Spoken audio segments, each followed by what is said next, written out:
시간이 지날 때마다 새로운 말들이 유행하라는 것이 생겨나곤 하죠. 그것이 표준화가 되기까지는 이르지 못하지만 그래도 그 짧은 한 시대 한 기간 동안 사람들의 마음을 잘 표현해주는 그러한 유행어들이 등장하곤 합니다. 그런 말들 중에 요즘 유행하는 말 중에 그렇게 마음을 답답하게 하는 일을 가리켜서 무엇라고 하는지 여러분들 혹시 아십니까? 마음을 답답하게 하고 하는 그런 일들을 가리켜서 우리가 요즘에 뭐라고 부르는가? 유행어로 고구마라고. 고구마. 왠지 아시겠죠? 삶은 고구마, 찐 고구마 먹다가 보면 목이 많이 메이게 되잖아요. 그것처럼 사람을 답답하게 만든다. 그래서 고구마라고 그럽니다. 그래서 누군가 여러분에 대해서 우리가 나에 대해서 고구마라 그러면 저 사람이 나를 답답하게 여기고 있구나 이런 생각을 이제 하게 됐죠. 그러면 반대로 마음을 시원하게 뻥 뚫어주는 것을 가리키는 말은 뭐가 있을까요? 요즘에 유행하는 거. TV 광고에도 많이 등장하는데 뭘까요? 사이다. 그러면 정말 마음을 시원하게 해주는 것을 가리킬 때는 뭐라고 얘기를 할까요? 핵사이다. 핵폭탄이 터지는 것처럼 속을 시원하게 뻥 뚫리게 해준다라고 해서 붙여진 이름이니까 스테요. 오늘 우리가 보게 되는 이게 출애굽기 이 7장에서부터 10장 5에서 이렇게 쭉 보게 되죠. 11장 12장까지 여기까지 우리가 쭉 보게 되면 이렇게 애굽에 내려진 10가지 재앙은 하나님을 믿는 사람들에게 바로 그와 같은 핵사이다와 같은 기분을 선사합니다. 하나님의 백성인 이스라엘을 억압하고 괴롭히던 바로와 애굽이 하나님께서 내리시는 재앙으로 말미암아 초토화되고 마침내 하나님께 두 손 두 발을 다 들게 되는 장면을 보면 정말이지 핵사이다처럼 속이 뻥 뚫리는 그런 시원함을 느끼곤 합니다. 성경에서 이만큼 꿀잼인 사건도 드물지요. 10가지 재앙에 대한 기록들을 여러분들 처음 이렇게 성경을 대면하면서 보게 되었을 때 여러분의 기분이 그러지 않으셨겠나라고 생각이 됩니다. 재앙이 한 가지씩 더 늘어날 때마다 다음은 어떤 재앙으로 애굽을 벌하실까 궁금해서 지금 읽고 있는 장을 빨리 넘기고 싶었던 기억이 여러분들에게 우리에게 있습니다. 그만큼 애굽에 내려진 이 10가지 재앙은 성경을 읽는 이들로 하여금 눈을 뗄 수 없게 만드는 재미가 있습니다. 그러나 우리는 이 10가지 재앙들이 담고 있는 신학적인 의미가 무엇인지에 대해서는 그만큼 잘 알고 있지는 못한 것 같습니다. 이 10가지 재앙을 통해서 하나님께서는 우리에게 무엇을 알고자 하신 것일까 이렇게 고민하면서 이 부분을 면밀하게 살펴본 적이 드물지 않나 이런 생각이 듭니다. 그래서 지난 주일에는 이 10가지 재앙들 중에서 9번째까지의 재앙을 우리가 살펴보면서 각 재앙들에서 겉으로 드러나는 그런 부분들을 개별적으로 우리가 살펴보았었죠. 그리고 오늘은 그에 이어서 이 10가지 재앙들 속에 전반적인 그 공통적으로 속하는 그런 일들인데 이 재앙들 속에 담겨있는 좀 더 진지한 부분들을 우리가 살펴보려고 합니다. 그것을 위해서 우리는 앞에서 이미 보았던 기록들로 다시 한번 돌아갈 필요가 있겠는데요.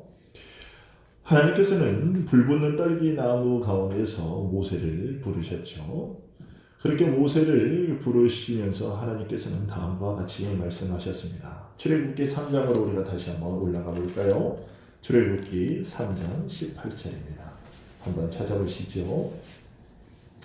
출애굽기 3장 18절입니다. 자, 거기에 보면 하나님께서 이렇게 말씀하십니다.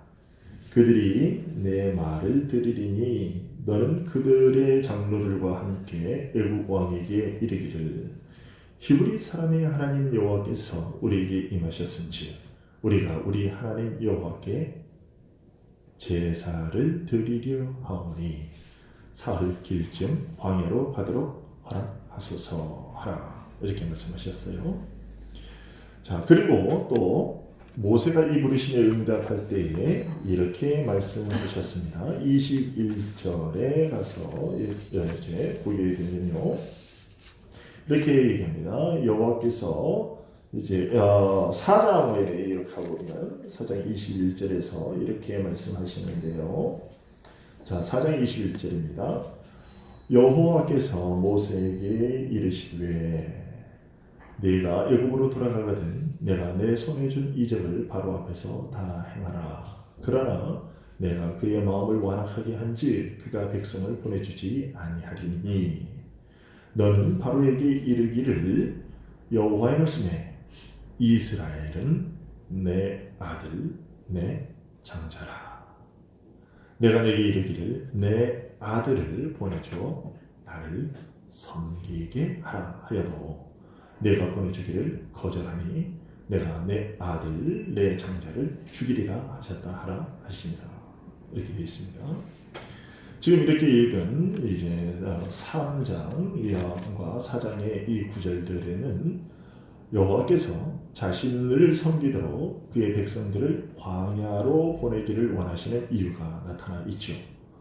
하나님은 이스라엘을 가리켜서 여기 4장 22절에서 무엇이라고 부르셨느냐 하니까 내 아들 내 장자라 이렇게 부르고 계신데요. 여기에는 두 가지 진리가 담겨 있습니다. 먼저 이제 생각을 해보면 로마서 9장 4절에서 하나님 뭐라고 얘기하냐면 그들은 이스라엘 사람이라 그들에게는 양자됨이 있고 그들에게는 양자됨이 있다라고 얘기하고 있는데 그 말에 의하면 이스라엘은 양자라는 하나님과의 그런 관계가 있죠. 이 양자는 오늘날의 우리들과 같이 그렇게 개인적으로 1대1로 된 것이 아니라 한 국가로서 한꺼번에 그렇게 된 것이고 이스라엘이 하나님의 특별한 그런 은총의 대상이 되었다라는 것, 은총의 대상으로 뽑혔다라는 것을 말해줍니다. 그리고 장자라 이렇게 부르고 있는데 이것은 그의 이스라엘의 권위, 그 다음에 그들의 우수성을 나타내는 말이죠. 다시 말해서 이스라엘은 모든 나라들 중에서 가장 높은 자리를 차지하게 될 것이고 더 이상 꼬리가 되지 않고 머리가 될 것이다 라는 의미가 담겨 있죠. 하나님께서 이렇게 모세를 통해서 바로에게 말씀하실 때 이런 단어들을 사용하신 것을 우리가 주의 깊게 살펴봐야 되는데요. 왜냐하면 첫째로 아까 보았던 출애굽기 3장 18절에서 하나님께서는 그의 백성들로 하여금 사흘 길쯤 광야로 가서 그들의 여호와께 무엇을 하자? 무엇을 하게 하려고요? 제사를 지키게 하라고 말씀하고 계시고 또 4장 23절에서 그 장자가 나를 섬길 것이다 라고 말씀하셨습니다. 그리고 여러분 5장 1절을 한번 보시죠. 5장 1절에 와서 보면 모세와 아론이 바로에게 가서 말할 때 뭐라고 얘기했느냐. 이스라엘의 하나님 여호와께서 이렇게 말씀하시기를 내 백성을 보내라. 그러면 그들이 광야에서 내 앞에 절기를 지킬 것이니라고 말씀하십니다. 그래서 이 세 번의 말씀, 그러니까 앞에서 처음에 3장 18절에서 제사를 지키게 하라, 제사를 지키게 하라. 그 다음에 이제 4장 23절에서 나를 섬기게 할 것이다. 그 다음에 여기 5장 1절에서 내 앞에 절기를 지킬 것이다. 이 세 가지, 이 세 개의 말씀이 되게 중요한데요. 왜냐하면 이것이 바로 애굽의 재앙이 내려진 목적이고 또 하나님께서 이스라엘을 출애굽시키는 목적이고 또 구원하시는 목적이기 때문입니다. 오늘날 우리가 구원을 얻은 것이 무엇을 위해서 이 구원이 존재하는지를 분명하게 보여주는 핵심이 이 세 구절에 다 담겨 있다는 것입니다. 순서가 어떻게 된다고요? 다시 한번요. 첫 번째로 언급되는 것이 뭡니까? 3장 18절에서 제사였어요. 제사. 이것은 하나님의 심판을 막기 위해서 요구되는 것이죠. 우리가 잘 알듯이 히브리서 9장 22절은 뭐라고 얘기를 하고 있냐면 피 흘림이 없은즉 사함이 없다. 죄 사함이 없다라고 얘기를 하고 있죠. 그 말씀대로라면 죄인은 다만 그 자신과 거룩하신 그 삼위 하나님 사이에 그 피를 둠으로써만 바로 하나님 앞에 설 수 있어요. 하나님께서 이루어 놓으신 속죄에 대한 믿음만이 하나님 앞에 서서 잠잠할 수 있게 해주죠. 그 다음에 두 번째로 뒤따르고 있는 것이 무엇이라고 얘기했죠? 제사 다음에 4장에서 섬김이라고 했어요. 섬김. 그러니까 누구도 하나님과 제사를 통해서 화목하기 전까지는 그분을 만족스럽게 섬길 수가 없어요. 그래서 사도행전 27장 23절에서 보게 되면 바울이 뭐라고 얘기해요? 내가 속한 바 곧 내가 섬기는 하나님이라 이렇게 얘기해요. 내가 속한 바 곧 내가 섬기는 하나님. 그러니까 내가 하나님께 속하는 것, 다시 말해서 제사가 먼저이고 제사를 통해서 내가 하나님의 것이 되고 그 다음에 섬기는 것이 뒤따른다라는 얘기죠. 그 다음에 5장 1절에 세 번째로 등장한 것이 무엇이었죠? 절기였습니다. 절기라는 것이 나타내는 의미는 뭐냐면 바로 하나님과의 교제와 즐거움이지요. 명절은 우리에게 추석과 설이라는 것은 형제와 사랑하는 사람들끼리 모여서 함께 그 정을 나누는 그런 교제와 즐거움이죠. 마찬가지예요. 이 절기는 그런 거예요. 하지만 이 교제와 즐거움은 주님께서 마태복음 11장 29절에서 무엇이라고 말씀하셨는가 하니 나는 마음이 온유하고 겸손하니 나의 멍에를 메고 내게 배우라. 그리하면 너희 마음이 쉼을 얻으리니 라고 하신 말씀 그대로 우리 개인의 나의 의지, 우리 인간의 의지가 깨어져 나가고 주께서 주신 멍에, 주의 멍에를 받아쓰기 전까지는 누릴 수 없는 거예요. 그런데 우리는 종종 어떻게 생각을 하냐면 예수를 믿고 나서 누리는 저 교제와 즐거움, 행복 이런 것들을 어떤 식으로 생각하냐면 내 거는 내 거대로 그대로 내가 해오던 것들은 그대로 간직한 채 그리고 그것들을 더 많이 누려가는 것 그것으로 우리의 행복과 즐거움을 삼으려고 그러는데 예수님께서는 마태복음 11장 29절에서 그렇게 말씀하시지 않으셨고요. 나는 마음이 온유하고 겸손하니 누구의 멍에를? 나의 멍에를, 주님의 멍에를 메고 배우라 라고 말씀하셨어요. 그러니까 이 말씀대로 우리는 주님의 멍에를 짊어쓰기 전까지는요 이런 마음의 힘을 얻을 수가 없어요. 하나님과의 교제와 즐거움을 누릴 수가 없다는 거예요. 그리고 이것이 바로 이제 예배가 함축하고 있는 바로 그런 겁니다. 내 것을 버리고 하나님께서 지워주시는 멍에를 쓰는 것, 이것이 예배예요. 근데 우리는 예배를 종종 착각을 하는 것이 내 고집 내 것 그대로 가지고 나와서 그냥 하나님께서 그것을 내가 갖고 오시면 그것을 그대로 이루어주기를 바라는 것, 이것을 우리가 예배로 그렇게 활용하는 경우들이 많은데 예배는 그렇지 않고 내 것을 버리고 하나님께서 주의 멍에를 쓰는 것, 이것이 예배의 본질이에요. 그래서 우리가 주일날 이 말씀을 보는 거지요. 하나님께서 나에게 요구하시는 것, 주님께서 나에게 요구하시는 것이 무엇인가를 알기 위해서 우리가 이것을 보는 거예요. 이것을 쓰기 위해서. 자, 이런 것인데, 이런 하나님의 요구가 이렇게 바로에게 처음 주어졌을 때, 하나님께서는 이런 일들을 위해서 이제 모세를 통해서 바로에게 가서 이제 이스라엘을 내보내라는 명령을 하셨죠. 그런데 이런 명령이 처음 주어졌을 때 바로는 아주 오만한 태도로 거절을 했습니다. 우리가 알다시피 5장 2절을 보면 그가 뭐라고 거절을 합니까? 5장 2절을 같이 보겠습니다. 5장 2절입니다. 시작. 여호와가 누구이기에 내가 그의 목소리를 듣고 이스라엘을 보내겠느냐?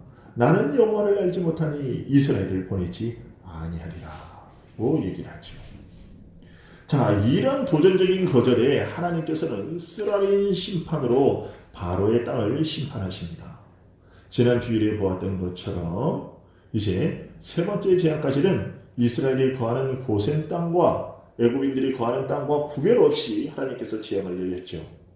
하지만 이 네 번째 재앙에서부터는 이것을 구별하기 시작하십니다.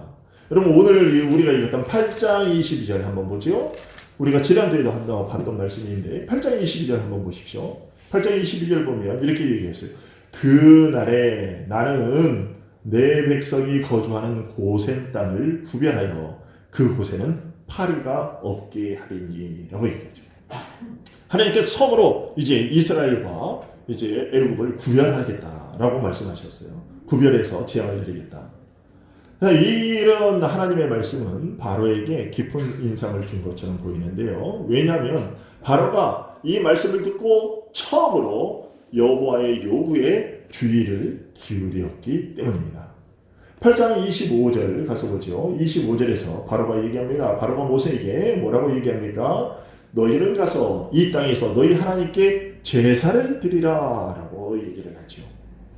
언뜻 보기에 마침내 바로는 하나님을 향해서 싸우는 일을 포기한 것처럼 그렇게 보입니다. 내가 이게 세 번에 이렇게 재앙을 당하고 나니까 이게 하나님과 대항해서 싸운다는 것이 참으로 어리석은 일이었구나 라고 깨달은 것처럼 그렇게 보여요. 하지만 이 바로의 말을 잘 살펴보면 바로의 이 말은 하나님의 요구와는 거리가 먼 것이었음을 우리가 알게 됩니다. 하나님께서는 모세를 통해서 말씀하실 때 불확실한 말로 그렇게 얼버무리지 않으셨어요. 하나님께서는 그의 백성을 바로에게서 완전히 분리할 것을 분명히 요구하셨으면 내보내라 라고 얘기했습니다. 앞에서 보았던 세 가지 사실이 우리에게 그것을 또 분명히 보여주었어요. 출애굽기 5장 3절에서 모세는 뭐라고 얘기를 했냐면 히브리인의 하나님이 우리에게 나타나셨다라고 얘기했어요. 구별을 짓는 거죠. 히브리인의 하나님이 우리에게 나타나셨다. 그래서 이 명칭은 언제나 하나님의 백성들의 구별됨을 나타내는 그런 말이었어요. 여러분 이게 히브리인의 하나님이라는 이 표현이 이게 여기 출애굽기 이 제안 가운데서 얼마나 자주 나타나냐면요. 여러분 5장 3절에서도 나타나고 7장 16절에 봐도 나타납니다. 7장 16절에도 보게 되면 히브리 사람의 하나님 여호와라 이렇게 얘기를 하고 있고 9장에도 보면요. 9장 1절에도 보면 또 얘기합니다. 히브리 사람의 하나님 여호와라 이렇게 부르고 있고 9장 13절에서도 또 그렇게 얘기합니다. 그리고 마지막에 10장 3절에 가서 또 보시면요. 8번째 재앙을 낼 때 10장 3절에서도 그렇게 말씀하십니다. 바로에게 들어가서 그 얘기를 해 히브리 사람의 하나님 여호와라. 이만큼요. 계속해서 이 용어는요. 애굽과 히브리 사람들이 이스라엘을 확실히 구별짓는 그런 말로 계속 이 10가지 재앙 중에 사용이 되고 있어요. 두 번째로 8장 우리가 읽은 오늘 8장 27절에 보게 되면 8장 27절에서 모세는요. 뭐라고 얘기를 하냐면 사흘길쯤 이제 얘기합니다. 27절에서 사흘길쯤 광야로 들어가서라고 얘기를 하죠. 우리가 사흘길쯤 광야로 들어가서라고 얘기를 하는데 우리가 이 창세기 1장에서부터 계속해서 이제 보게 되면 성경에서 사흘이라는 것은 주로 거의 이제 예수님의 부활을 가리키는 것으로 자주 등장을 하지요. 하나님께서는 바로 그의 백성을 이렇게 사흘길, 곧 흑암과 죽음의 땅으로부터 이끌어내실 것이라고 분명히 말씀하고 계세요. 거리를 둘 것이라는 거죠. 사흘길쯤이라고 그랬으니까 분명한 거리가 있는 거예요. 구별시켜 놓는 것이죠. 그리고 세 번째로 보게 되면 하나님께서 뭐라고 말씀하시면 내 백성을 보내라. 그러면 그들이 광야에서 내 앞에 절기를 지킬 것이다. 라고 말씀하셨는데 자, 그러니까 광야에서라고 얘기를 했어요. 그러니까 이것은 세상을 의미하는 애굽으로부터 분명히 떨어져 나가는 것을 얘기를 하는 거예요. 그렇죠? 바로의 원래의 대답이 뭐였느냐면 처음 하나님께서 이스라엘을 내보내라 라고 이제 얘기를 들었을 때 5장 4절에 보게 되면 바로가 그것 아니었습니까? 바로가 대답했던 것이 야 모세와 아론아 너희가 어찌하여 백성의 노역을 쉬게 하려느냐라는 것이었어요. 가서 너희의 노역이라 해라 라는 거예요. 야 모세와 아론아 너희가 어찌하여 백성의 노역을 쉬게 하려느냐. 그러니까 애굽에서 하는 그 일을 쉬게 하려고 하느냐. 가서 너희의 노역이라. 너희가 해야 될 일은 가서 너희들이 신 하나님을 섬기는 것이 아니라 여기 이 땅에서 나를 위해서 일하는 거야 라는 것이었어요. 그런데 이것이요 우리 영적 봉사, 영적 섬김에 대한 세상의 전형적인 태도예요. 바로에게 있어서 이스라엘이 애굽에서 하는 노역은 여호와를 섬기는 하나님께 대한 봉사보다 훨씬 더 중요한 것이었습니다. 뭐? 니네 신에게 가서 제사를 드린다고? 니네 신을 섬긴다고? 야, 지금 니네가 그 일을 할 때가 아니야. 니네가 해야 될 일은 여기서 일하는 거야. 나를 위해서 이 건물들을 이 건물들 피라미드를 짓는 일이야. 라는 거예요. 그런데요. 이게 바로의 말뿐만이 아니고 심지어 오늘날에도 하나님의 백성들 가운데서도 분명하게 주님의 가르침이 있음에도 불구하고 마리아보다 마르다가 되기를 더 좋아하고 그 마르다의 모방자가 되기를 원하는 사람들이 모방자인 사람들이 훨씬 더 많다는 거예요. 그럼 마르다와 마리아가 예수님께서 이제 마리아의 집에 방문했을 때 예수님께서 그 집에 방문해서 하나님 나라의 말씀을 전해주셨습니다. 복음을 전해주셨죠. 마리아는 예수님의 발치 안에서 예수님이 하시는 말씀을 하나도 빼놓지 않고 들으려고 애썼습니다. 그런데 그때 마르다는 뭐를 했죠? 그때 마르다는 나가서 손님을 섬긴다고 자기 집에 오는 손님들을 섬긴다고 부엌일을 했습니다. 그래서 마리아가 자기 일을 도와주지 않는 것에 대해서 불만이 생겼습니다. 예수님께 얘기했죠. 근데 예수님께서 어떤 편이 더 나은 것을 선택한 것이라고 얘기를 했죠? 마리아가 더 나은 일을 선택했다라고 말씀하셨어요. 예수님께서 분명히 우리에게 더 낫고 더 가치 있는 일이 무엇인가를 분명히 말씀해 주셨음에도 불구하고 오늘날 우리 가운데는 마르다가 되기를 원하는 자들이 훨씬 더 많다는 거예요. 그러나 이제 네 번째 재앙이 여기 애굽에 내리게 되자 바로는 뭐라고 얘기를 하냐면 너희는 가서 이 땅에서 너희 하나님께 제사를 드리라 이렇게 얘기를 합니다. 오늘 보면 25절 보세요. 25절에 보니까 그렇게 얘기를 하죠. 25절 8장 25절 보니까 이래요. 바로가 모세와 아론을 불러 이르되 어떻게요? 너희는 가서 이 땅에서 너희 하나님께 제사를 드리라 라고 얘기를 했어요. 여러분 그런데 이 바로의 말을 한번 잘 들어보십시오. 자 앞에서 하나님께서는 이스라엘에게 바로에게 뭐라고 말씀하셨느냐 하면 분명히 사흘길쯤 광야로 가서 제사를 드리도록 하라고 그렇게 말씀하셨습니다. 근데 바로는 지금 임시 변통을 하고 있어요. 바로는 이스라엘에게 이제 좋다. 그러면 하나님께 제사를 드려라. 그래? 그러면 하나님께 제사를 드려. 라고 허락을 합니다. 뿐만 아니라 이스라엘에게 너희들이 애굽의 신을 섬기라는 강요도 하지 않습니다. 하지만 어디서요? 어디서 제사를 드려라? 이 땅에서. 이 땅이 어디입니까? 애굽에서. 계속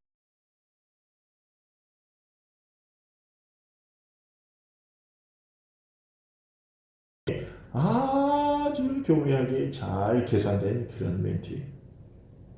바로의 말은 이런 거지요. 오늘날 우리 식으로 표현하자면 이런 거지요. 야, 너희가 드리려고 하는 그 제사는 유별난 형식의 예배를, 그러니까 너희가 하려는 유별난 형식의 예배를 애국 왕인 나의 입장에서 이렇게 허락하는 것만 해도, 야, 이게 얼마나 큰 자유를 허락한 것인지 너희가 아냐? 자, 너희의 종교의식을 이렇게 공공장소에서 버젓이 행할 수 있도록 해준다는 것만으로도 이게 얼마나 관대한 일이냐. 너희는 저 다른 사람들처럼 마찬가지로 여기에서 너희들의 종교 행위를, 종교의식을 행하도록 해라. 자, 이 땅이 뭐가 모자라냐? 너희들 다 고센 땅에 다 살고 있지 않냐? 자, 너희들 모두가 한데 모여 예배 드릴 수 있는 이 넓은 공간, 여기도 다 있다. 그런데 뭐 여기 있는데 꼭 하필이면 꼭 나가서 제사를 드리려고만 하냐? 그냥 다 모아가지고 여기서 제사를 드려. 자, 그렇게 뭐 지나치게까지 그렇게 꼬장꼬장하기까지 그거 볼 필요 없잖아. 내가 이 정도까지 허락하는데. 이렇게 얘기해. 너희들이 예배 드릴 장소가 없는 것도 아니고 여기서 드리면 되잖아. 하는 거야. 그런데요, 여러분. 사도 바울은 고린도 교인들에게 편지하면서 뭐라고 얘기를 했느냐 하니까 고린도 후서 2장 11절에 보니까 이렇게 얘기를 하고 있어요. 이는 우리로 사탄에게 속지 않게 하려 함이라. 우리는 그 계책을 알지 못하는 바가 아지로라. 이렇게 얘기를 했어요. 하나님께서 우리에게 성경을 주신 이유가 뭐냐? 바로 이런 사탄의 간교한 계획들을 알려주시고 그런 사탄의 음흉함에서 우리를 벗어나게 해주시기 위해서 이 말씀들을 주시는 거예요. 여러분, 사탄이 이 아담을 무너뜨렸을 때 어떤 방식으로 했는지 아시잖아요. 처음부터 대놓고 와서 야 이거 먹어 이렇게 얘기 안 했단 말이에요. 어떻게 얘기했죠? 하나님께서 너희들이 뭐라고 그러시더냐? 이걸 먹으면 정말 죽는다고 그러시더냐? 교묘하게 은근히 왔어요.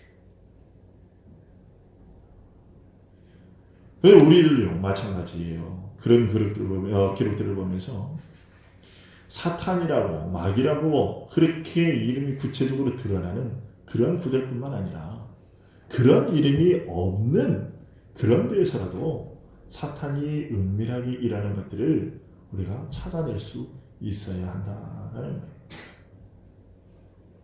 바울은 고린도전서 10장 11절에서 이스라엘이 출애굽한 이후에 발람의 은밀한 계략에 빠져서 이스라엘이 모압의 여인들과 함께 음행하고 우상 숭배하게 된 사건, 그리고 불뱀 사건 등을 언급하면서 이렇게 얘기를 했어요. 뭐라고 얘기했느냐? 그들에게 일어난 일은 우리에게 본보기가 되고 또한 말세를 만난 우리를 깨우치기 위하여 기록되었다. 이스라엘이 겪었던 과거의 모든 일들은 다 우리의 본보기가 되었다. 말세를 살아가는 우리를 깨우치게 하기 위해서 그 일들이 기록된 것이다. 하나님께서 이 말씀을, 이 기록을 오늘 우리에게 딱 적어서 우리까지 지금 4,000년이라는 시간이 지났는데 이것을 이때까지 우리에게 전해지게 하신 이유는 바로 그거예요. 사탄이 우리를 어떻게 교묘하게 속여서 하나님으로부터 멀어지게 하려고 하는지, 하나님을 섬기지 못하게 우리를 그렇게 막고 있는지를 우리를 하여금 파악하도록 하시기 위해서 하나님께서 이 말씀을 우리에게 전해주신 것이라는 거예요. 이런 말씀들을 비춰볼 때 바로가 모세에게 이 땅에서 너희 하나님께 제사를 드리라고 한 이런 타협은 마귀가 그렇게 하나님의 백성을 유혹하는 아주 좋은 본보기네요. 우리가 알다시피 바로가 말하는 이 땅, 곧 애굽은 무엇을 상징하는 것입니까? 세상을 상징하는 거예요. 그렇죠? 그러나 하나님의 백성들은 이 악한 세대에서 구원을 받았다고 얘기를 해요. 요한복음 15장 19절에서 주님께서는 제자들에게 이런 말씀, 너희는 세상에 속한 자가 아니요 도리어 내가 너희를 세상에서 택했다. 그리고 요한복음 17장 14절에서는 이는 내가 세상에 속하지 아니한 같이 그들도 세상에 속하지 아니함이니이다 라고 말씀하셨고, 야고보서 4장 4절에서는 세상과 벗된 것이 하나님과 원수됨을 알지 못하느냐라고 얘기했어요.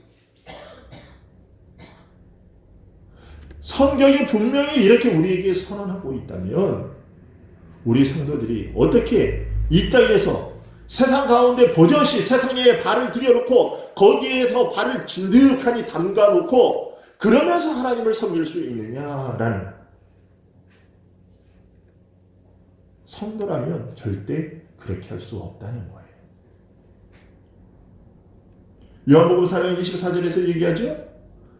하나님은 얘기하시니 예배하는 자가 영과 진리로 예배할지어다. 하나님은 반드시 영과 진리로 예배해요. 그리고 하나님을 영으로 예배한다는 것은 새로운 본성을 통해서 예배하는 것을 얘기하죠. 그것은 우리가 우리 예배 장소로서 우리의 예배 장소가 어디여야 하느냐? 그것은 세상이 우리의 예배 장소가 아니라 바로 하나님의 아들을 못 박은 세상이 속하지 않은 장소, 곧 그 예수 그리스도, 그 안에서 예배드리는 거예요. 그곳이 바로 우리가 예배드릴 장소라는 거예요.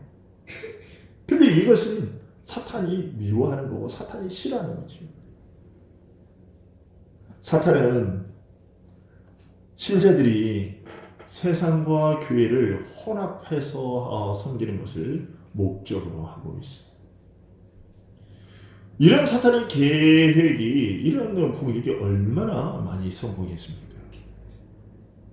사탄은 그리스도인이라고 자처하는 사람들, 그런 사람들이 거의가 애굽 사람들의 형식과 너무도 비슷하게 예배하고 있기 때문에 세상으로부터 미움을 받는 대신에 자신들과 세상들과 합하도록 그렇게 우리들을 가르쳐 왔어요.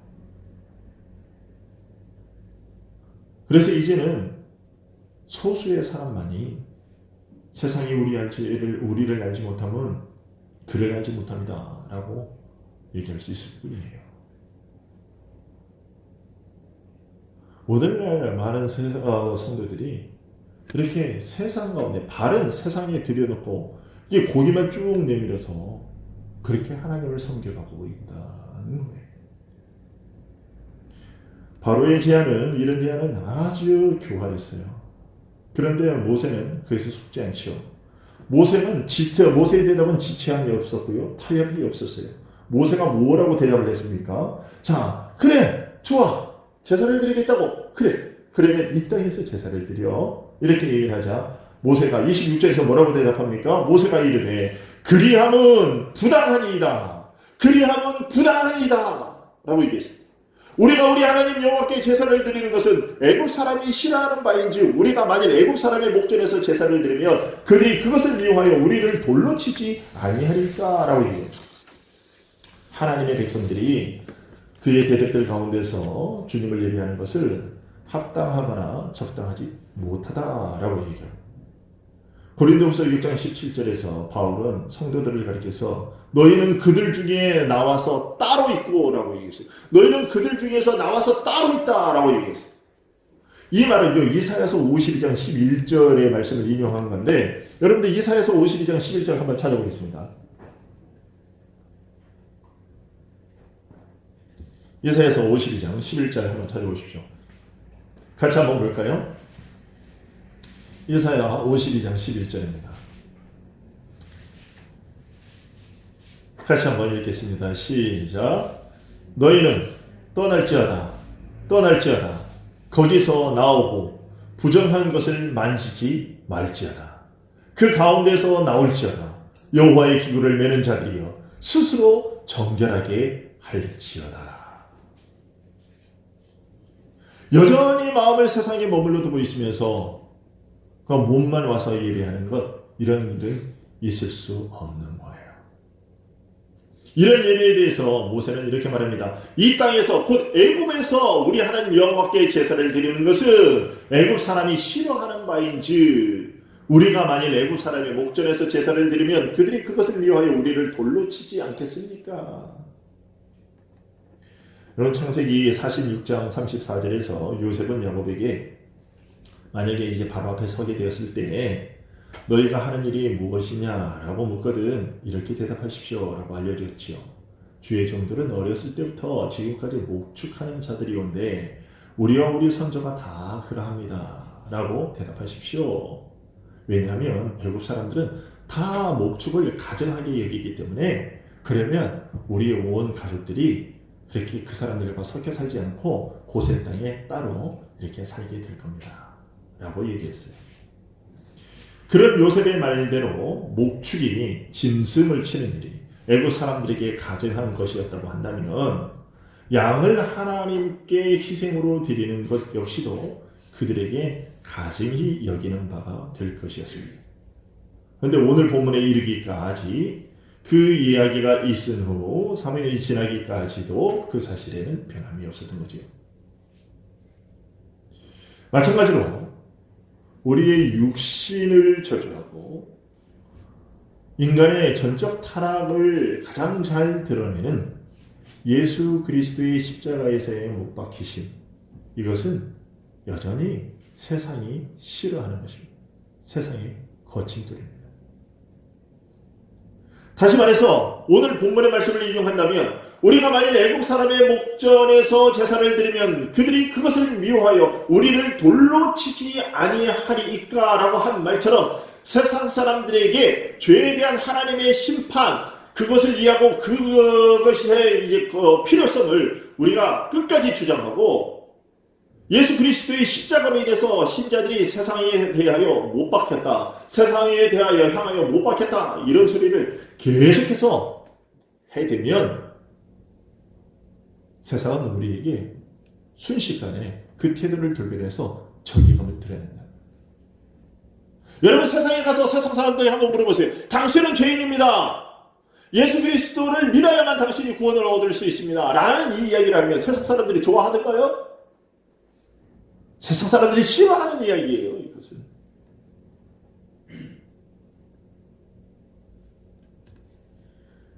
그래서 예수님께서 요한복음 19장에서 그렇게 말씀하시고 15장에서 그렇게 말씀하시잖아요. 요한복음 15장 19절에 너희가 세상에 속하였으면 세상이 자기의 것을 사랑할 것이지만 너희는 세상에 속한 자가 아니요 도리어 내가 너희를 세상에서 택하였기 때문에 세상이 너희를 미워한다.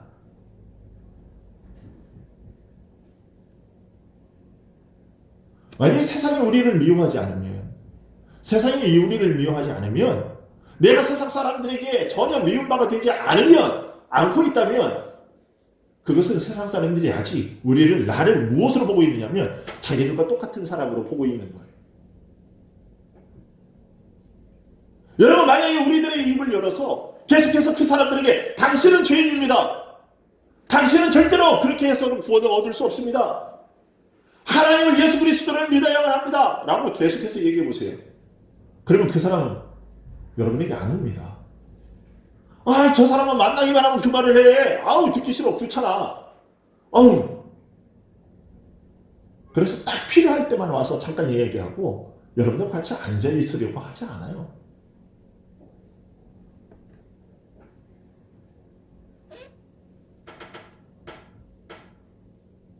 그러니까 이런 취급받기 싫으니까 입을 꽉 다물고 살죠.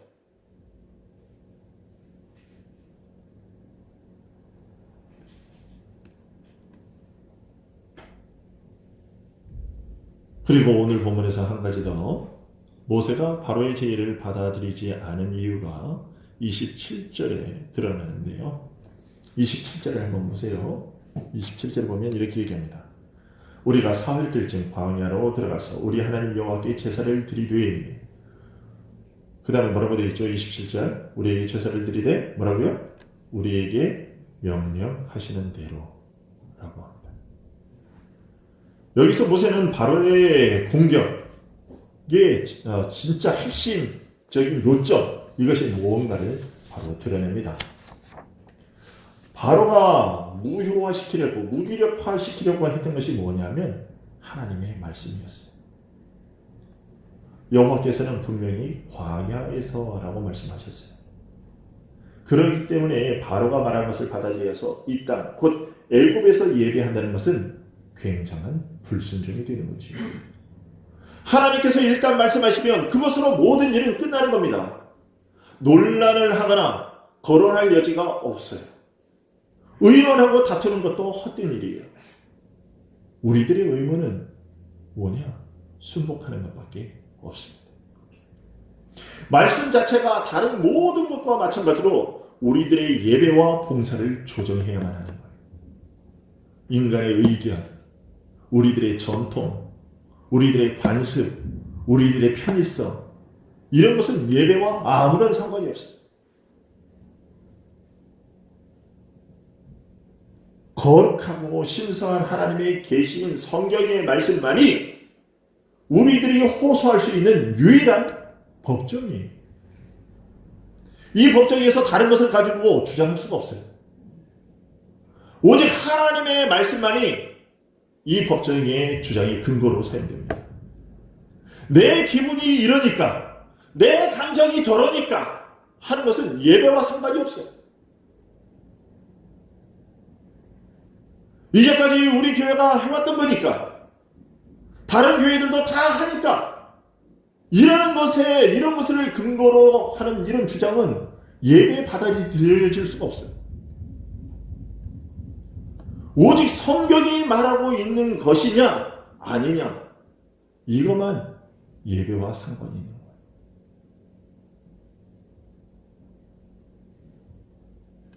모세가 오늘 본문에서 이렇게 27절에서 우리에게 명령하시는 대로라고 정확하게 요점을 치르자 바로는 또 교묘하게 얘기합니다. 28절을 보십시오.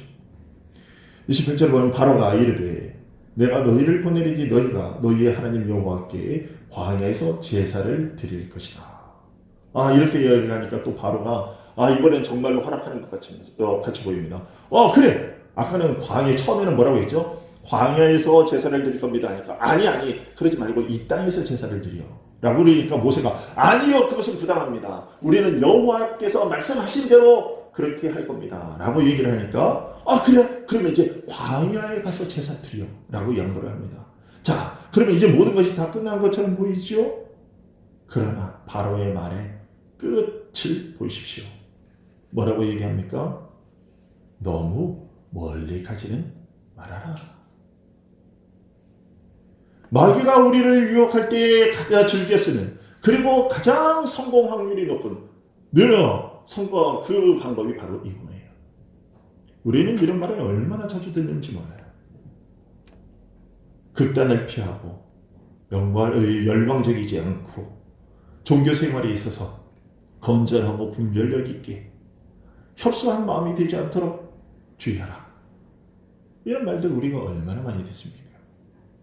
그런 말이 바로 우리에게 바로가 하는 너무 멀리 가지는 마. 여러분, 어느 날 갑자기 남편이 교회를 가겠다고 그럽니다. 애들을 교회에 보낸다고. 그래. 그런데 너무 가지는 마. 너무 멀리 가지는 마. 너무 깊이 빠지지는 마.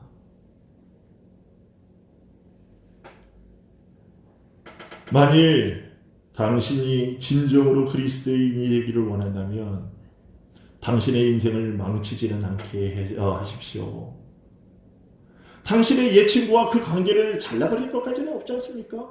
당신의 그 좋은, 이제까지 지내봤던 그 좋은 술 친구들, 골프 친구들, 등산 동호회 그 친구들 다 어떻게 할 겁니까? 그런 사람들과의 관계까지 다 끊어버리면서까지 그렇게 예수 믿을 필요는 없잖아요.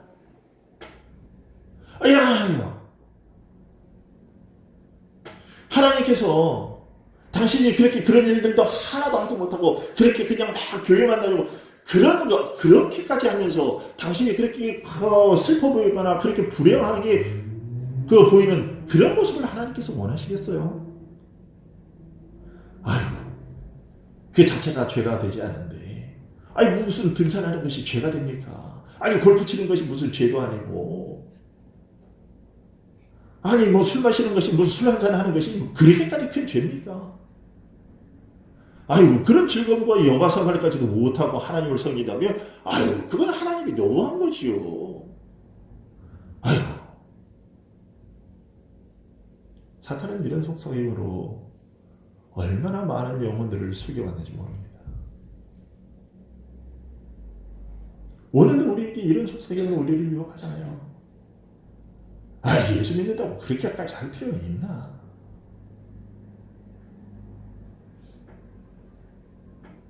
젊은이들이 군대 가면 뭐라고 얘기합니까? 고참들이 술 먹이면서 저는 교회 다니니까 술 안 먹습니다. 직장에서도 저도 너 교회 다니면서 술. 이 사람은 무슨 소리? 나도 교회야 다녀. 나도 교회 집사야. 나도 장로야. 괜찮아. 뭐 한 잔쯤인데. 너무 깊이 가지는 마. 적당히 그렇게 해. 이것이 사단의 속삭임이죠. 그런데 이거 이렇게 너무 멀리 가지 말라 하는 이런 말이, 이 말은 우리 그리스도인들의 생활의 첫 번째 법칙, 원칙, 이것과 얼마나 모순되는 건지 모릅니다. 하나님께서 모세를 바로에게 보낸 목적은 바로 애굽 백성을, 이스라엘 백성을 애굽에서 이끌어내서 가나안 땅으로 인도하는 것이었습니다. 그리고 이 일에 있어서 모세는 예수 그리스도의 모형이었습니다. 하나님의 아들인 예수 그리스도는 사람들을 땅에서부터 하늘로 데리고 가시기 위해서 하늘을 떠나 이 땅에 오셨습니다. 그리고 주님은 먼저 우리의 영과 심령의 상태로 그렇게 그것을 우리가 영과 심령을 먼저 그곳 하늘에 신령한 곳으로 이렇게 이끄시고, 그리고 마지막에 최종적으로 우리의 몸을 그렇게 이끌어 가실 겁니다. 골로새서 3장 1절에는 이렇게 얘기하죠. 위의 것을 찾으라.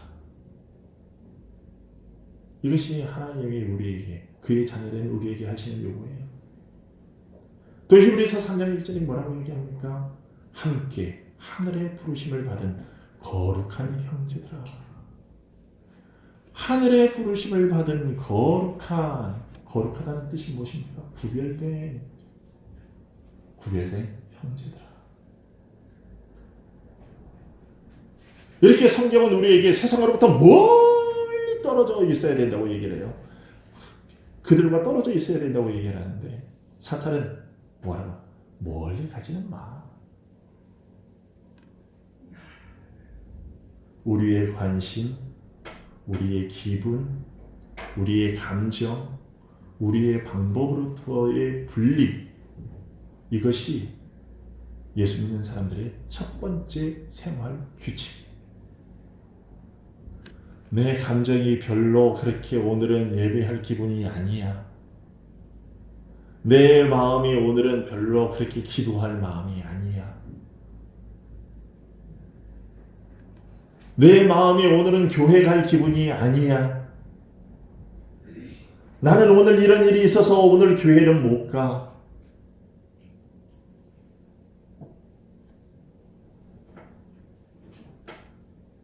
이런 우리들에게 사도 요한은 요한일서 2장 15절에서 이렇게 얘기합니다. 이 세상이나 세상에 있는 것들을 사랑하지 말라. 누구든지 세상을 사랑하면 아버지의 사랑이 그 안에 있지 아니하다.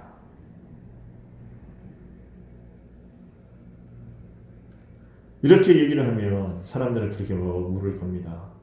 아니, 그렇지만 아무리 그렇다고 그래도 그게 예수 믿기 전에 우리의 마음을 즐겁게 했던, 우리를 사로잡고 있었던 그 많은 것들, 그 재미를 즐겼던 모든 것들로부터 우리가 다 등을 돌리면 도대체 뭔 재미로 사냐? 도대체 너희 예수 믿는 자들은 도대체 이런 거 하나도 안 하고 도대체 이런 거 다 안 하면 뭔 재미로 사니? 그 대답은 매우 간단하지요. 그것은 이 불쌍한 세상이 우리에게 주는 것보다 더 깊고 더 온전하고 더 오래가고 만족할 만한 즐거움에 거하는 거지요. 예수 그리스도의 무한하신 온전하심에 우리가 거기에 흡수되고, 말씀의 소중한 약속들을 붙잡고 그것들을 묵상함으로써, 주님을 섬김으로써, 불쌍한 자들, 어려운 자들을 도움으로써 인생의 그 쓰디쓴 좌절을 맛보고 도대체 인생은 왜 사는가에 대한 고민을 부여하고 눈물 흘리는 자들에게 예수 그리스도를 전하는 그러한 일들로서 우리의 즐거움을 삼으시다. 그것이 훨씬 더 큰 기쁨이요 즐거움이라는 거지. 하박국이 얘기하는 것이 바로 그것이고요.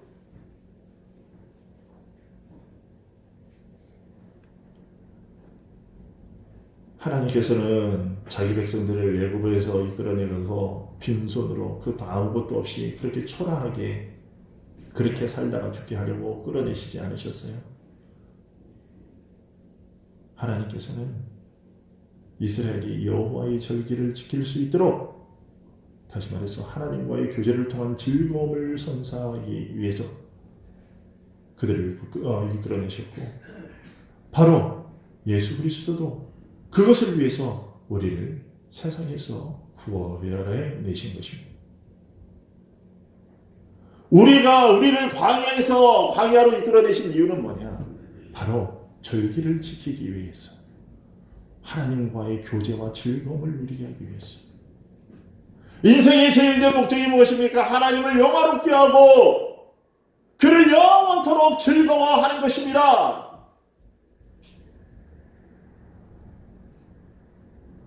하나님 안에서 즐거움을 누리지 못하면 우리가 도대체 예수 믿고 있는 즐거운 보람이 도대체 무엇이겠습니까?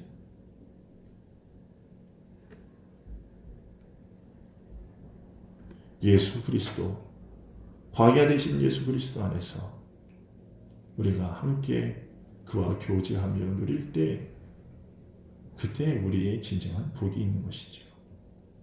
이 세상 그 모든 것 다 버려도 우리가 행복하고 즐겁다라고 말할 수 있는 이유, 그것은 바로 하나님 안에서, 하나님 그분만이 우리의 모든 만족, 나는 너의 지극히 큰 상급이다 라고 하신 그것이 우리에게 그대로 체득이 될 때 바로 그것들을 누려갈 수 있는 것이요.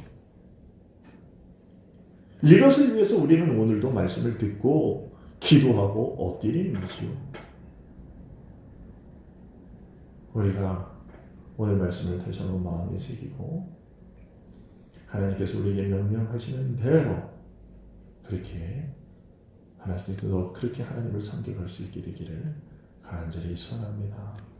세상에서 멀리 가지 말라, 우리에서 멀리 가지 말라 하는 그런 세상의 그러한 속삭임의 귀를 막고 완전히 세상으로부터 그렇게 구별된 그런 삶을 이어갈 수 있게 되기를 간절히 소원합니다. 기도하겠습니다.